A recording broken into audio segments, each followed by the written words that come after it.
প্রিয় দর্শক মণ্ডলী, আমরা এই মুহূর্তে একজন মেম্বারের সাথে কথা বলার জন্য আমরা উপস্থিত হয়েছি। তিনি ১ নং ফুলকি ইউনিয়নের একজন মেম্বার, ইউনিয়ন পরিষদের। ওনার সাথে নামসহ আমরা পরিচয় নিয়ে কথা বলবো। ওনার সাথে আমরা আলাপ করব এই মুহূর্তে। সেটি হচ্ছে যে টাঙ্গাইল আহ্বায়ক, জেলা আহ্বায়ক কমিটি গঠন করা হয়েছে। তারেক রহমান যুব পরিষদ এর টাঙ্গাইল জেলা আহ্বায়ক কমিটি গঠন করা হয়েছে, আপনারা জানেন। এই কমিটিতে বাসাইল উপজেলার সন্তান এম ইকবাল, তিনি মূলত এই কমিটিতে যুগ্ম সদস্য সচিব পদে তিনি যুগ্ম সদস্য সচিব পদ পেয়েছেন। এই পদ পাওয়ার কারণে এই সম্মানিত মেম্বার সাহেবের যে আনন্দমূলক প্রতিক্রিয়া, সেটি আমরা এখন জানব। প্রথমে আপনার পরিচয় দিয়ে আনন্দ প্রকাশ করুন। বিসমিল্লাহির রহমানির রহিম। আমি ১ নং ফুলকি ইউনিয়নের বাসাইল থানার অন্তর্গত ১ নং ফুলকি ইউনিয়ন পরিষদের দুবারের মেম্বার, টাঙ্গাইল জেলার সর্বোচ্চ ভোটের অধিকারী মেম্বার। আজকে আমি বাসাইল থানার তারেক রহমানের যুব পরিষদের যুগ্ম সাধারণ সম্পাদক, যুগ্ম সচিব যারে কয় যুগ্ম সাধারণ সম্পাদক জনাব ইকবাল হোসেন। এক ডালা গ্রামের এই কৃতি সন্তান। উনি মেধা এবং সুশিক্ষিত এবং ন্যায় এবং সত্যবান ব্যক্তি। তাকে বানানোর জন্য এই পরিষদের যুগ্ম আহ্বায়ক বানাতে আমি অত্যন্ত গর্বিত এবং আনন্দিত। আজকে সুযোগ্য ব্যক্তি এইরকম দুই চারজন সুযোগ্য ব্যক্তি তারেক রহমানের সদস্য সচিব হয়েছেন এবং বানাইছেন। তার জন্য এইরকম সুযোগ্য ব্যক্তিকে প্রত্যেকটা ভাটিয়াল পোস্টে যদি নিয়োগ দেওয়া হয়, তাহলে সারা বাংলাদেশের সুন্দরভাবে দেশ পরিচালনার কাজে তারা প্রত্যেকেই সহযোগিতা করতে পারবেন। আমি অনেক আনন্দ এবং গর্বিত। বাসাইল উপজেলা আহ্বায়ক কমিটি গঠনের ব্যাপারে আপনার সহযোগিতা করে কিরকম থাকবে? বাসাইল থানার আহ্বায়ক কমিটি গঠন করার জন্য যদি এই ইকবাল হোসেন চেষ্টা করে সবচেয়ে সুযোগ্য একটা কমিটি গঠন করতে পারবে। তার মেধা এবং তার সুযোগ্য যে তার বাণী, তার কণ্ঠ এবং তার সততার গুণে সমস্ত কমিটিকেই সুন্দর এবং সৎ ছেলেকে নিতে পারবেন।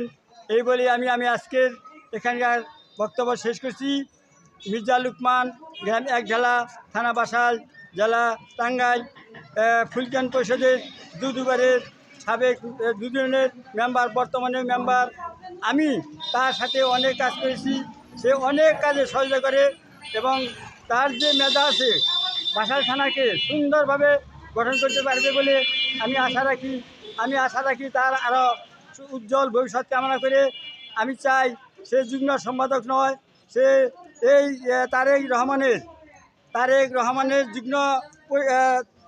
রহমানের যুব পরিষদের সবচেয়ে যেন সে ভালো একটা কান্ডারি হতে পারে। আমি তার জন্য দোয়া করি। সে বাসাইল থানা কেন টাঙ্গাইল জেলার নেতৃত্ব দেব, এই বলে আমি আমার বক্তব্য শেষ করছি। আসসালামু আলাইকুম। ধন্যবাদ আপনাদেরকে। প্রিয় দর্শক মণ্ডলী, আপনাদেরকে আমি অশেষ ধন্যবাদ জানাই। আর তারেক পরিষদের যারা বিভাগীয় এবং জেলার নেতৃবৃন্দ আছেন, তাদেরকে আমি সবচেয়ে ধন্যবাদ জানাই যে আমাদের সুযোগ্য একটা ছেলেকে, উনি একজন সুযোগ্য মাস্টার এবং সে একটা সুযোগ্য এই গ্রামের কৃতি সন্তান, সৎ এবং ন্যায় নিষ্ঠার সাথে চলে। আমি আর কি বলবো, তার যে মেধা আছে সেই মেধা দিয়ে যদি এই যুব সংগঠনটা করতে পারে, তারেক রহমানের যুব সংগঠন করতে পারে, তাহলে সারা দেশে সঠিক এবং সুষ্ঠু একটা নেতৃত্ব পাওয়া যাবে বলে আমি আশা রাখি।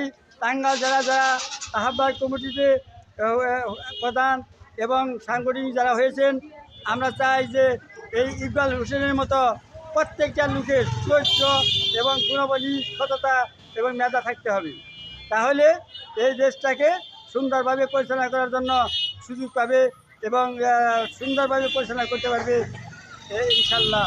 আমি এই আশা প্রত্যাশা করছি, যাতে তারেক রহমানের এই জিয়াউর রহমানের এই অতিষ্ঠ বা অবশিষ্ট কাজগুলি যেন সে 17 বছর প্রবাসে থেকে আসছেন, সেই প্রবাসীর যত বাকি কাজগুলা তারেক রহমানের দ্বারা যেন আমাদের পুষ্পাফুটিত হয়।